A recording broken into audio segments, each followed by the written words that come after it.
Hello and welcome to another episode of Pasa Hialeah. My name is Dr. Tony Cruz and I am the campus president here at the Hialeah campus of Miami-Dade College. And today we have a special guest, JennyLee Molina.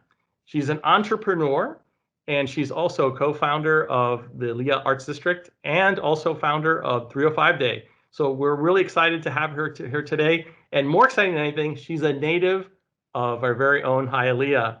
Welcome, JennyLee. Thank you so much for having me, Dr. Cruz.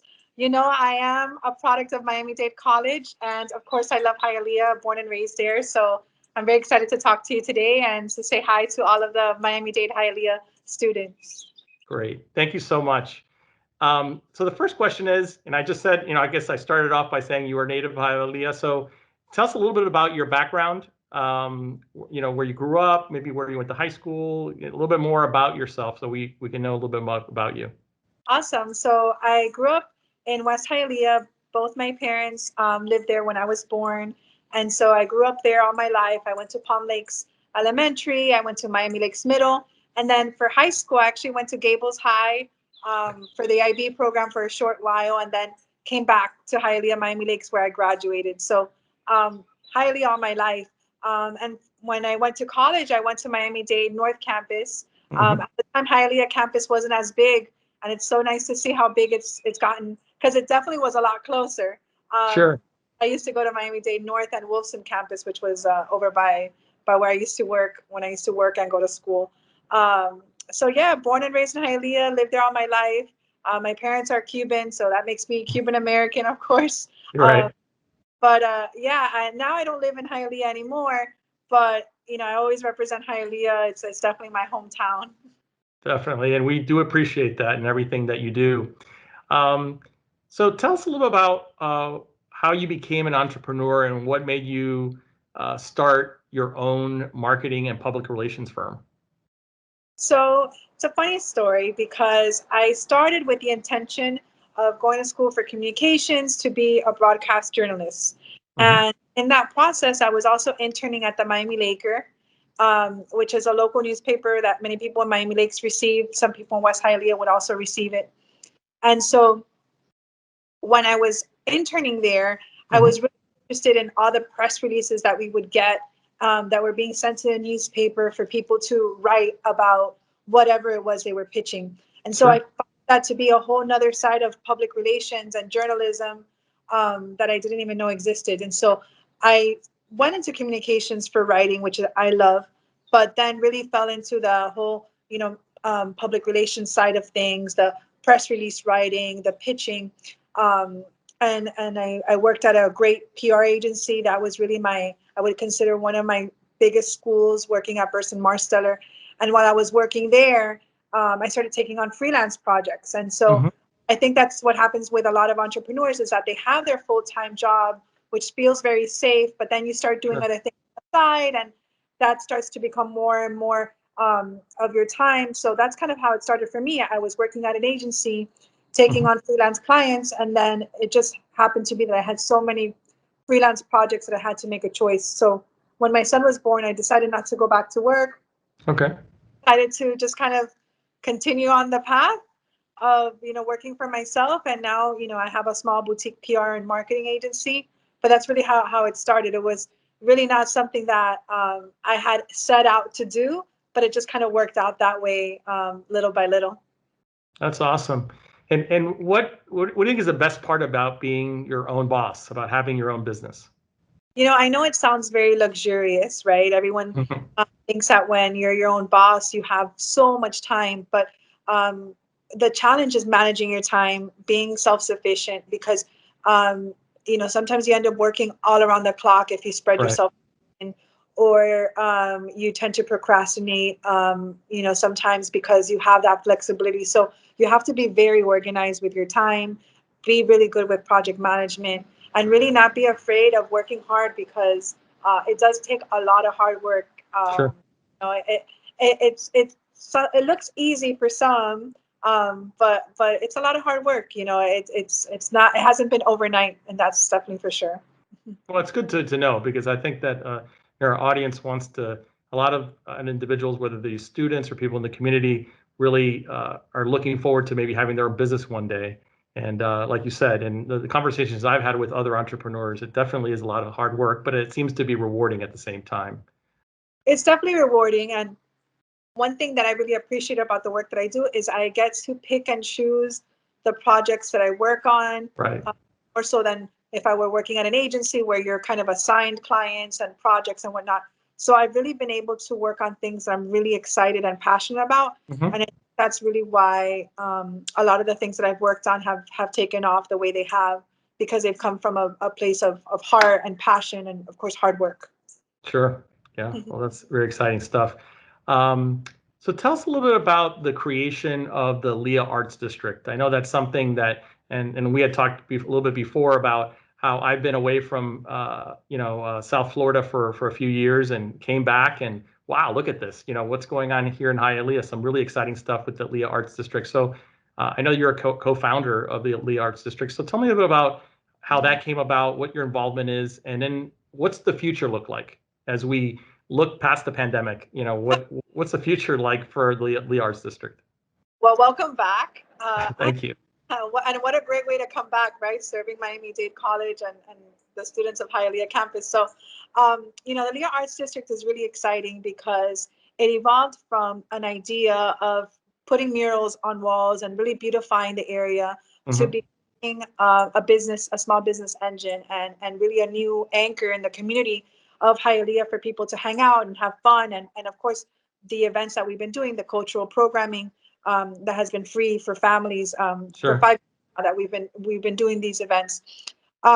So initially, I was doing the Heineken Mural project in Miami, Atlanta, and DC, and this was a project that was beautifying different communities Mhm. and putting together artists and walls and businesses, and it was all sponsored by Heineken. So this was a client project, right? But Mhm. that inspired the idea of, well, if we're doing this in other cities, why not Hialeah? Why can't we do something similar? And how do we get artists paid? And that really just got my wheels spinning. And at the Mhm. same time, Councilman Paul Hernandez was looking to zone an area in Hialeah for artists to live and work. Now, one of my first freelance clients was an art gallery in Wynwood, and he was priced out after spending so much money on beautifying his warehouse and turning it Mhm. into a beautiful art gallery.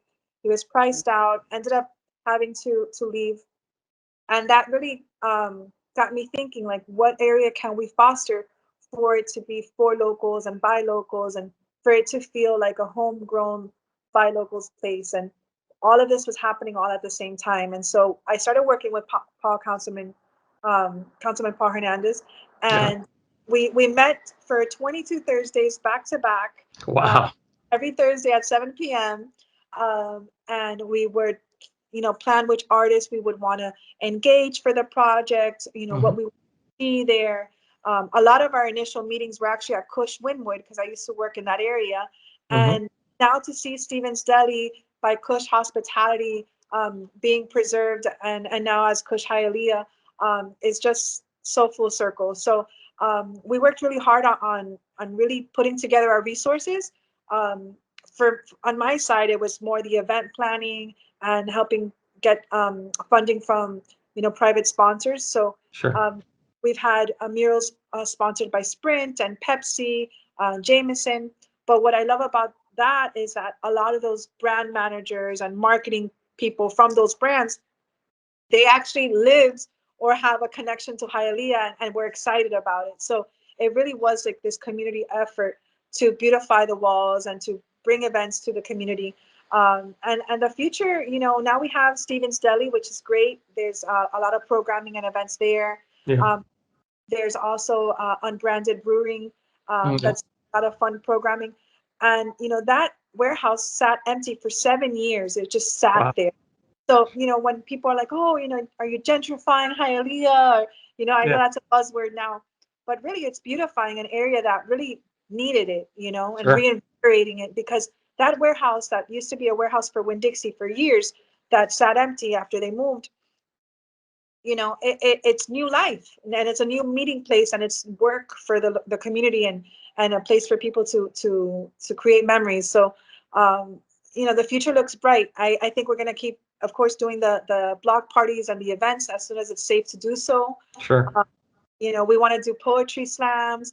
Paul has had the idea of doing comedy nights for a long time and doing movie nights. So, Mhm. Paul is also very creative, which is really fun to collaborate with him on all of these ideas and brainstorm.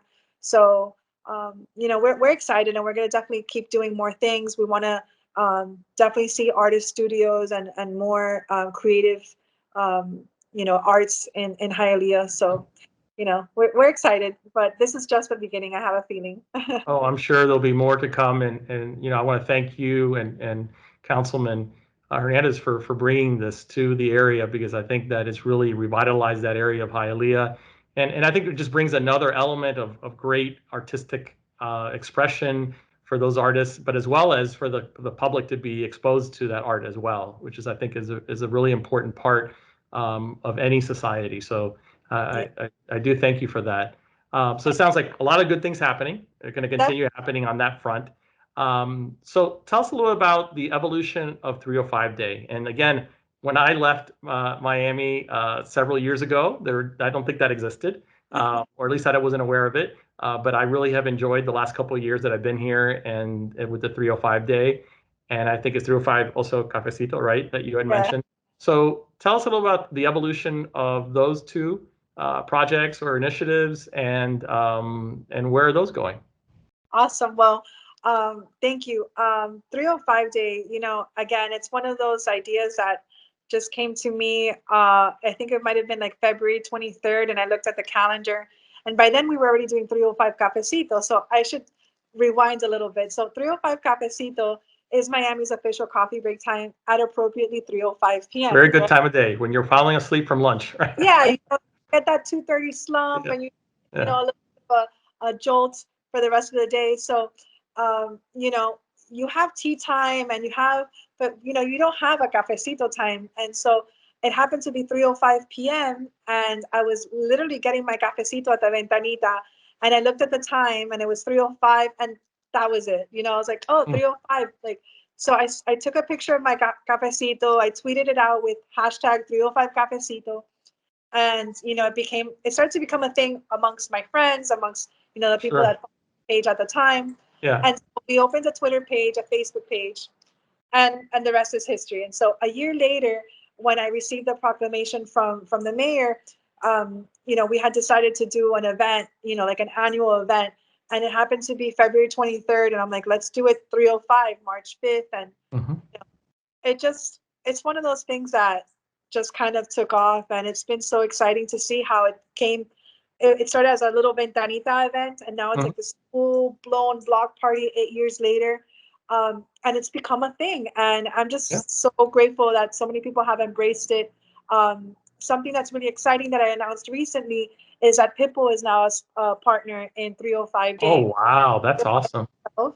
Yeah. um, so that's really exciting. And, we really want this to grow into a fun annual small business engine where we're collaborating with different small businesses to provide specials and offers on 305 Day. But then we also want to have the signature block party.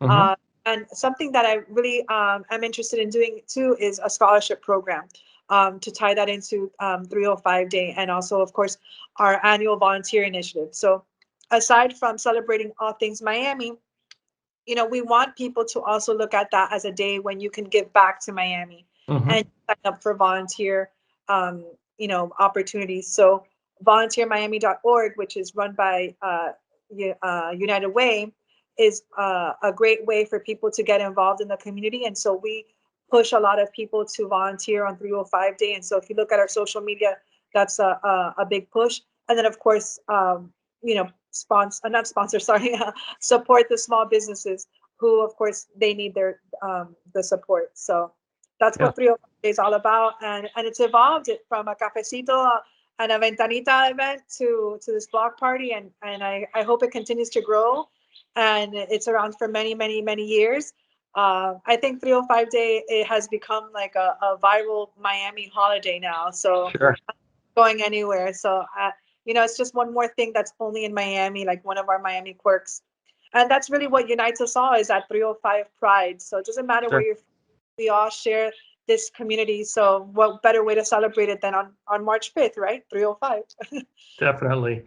And I enjoy it. And I think, and, obviously social media helps perpetuate it. And I think that is something that brings a lot of enthusiasm to the community on that day and continues to do that. And so, JennyLee, I want to thank you for everything that you're doing in our community to make it a better place, a more exciting place for all of us. Thank you for being an entrepreneur and a role model for our students as a former Miami-Dade College student and alumnus of the institution. So thank you for being with me today. And I want to thank all of you for joining us today on this episode of Que Pasa Hialeah. I look forward to seeing you next time. Thank you. Thank you, Dr. Bye. Cruz. Thank Bye. you. Bye-bye.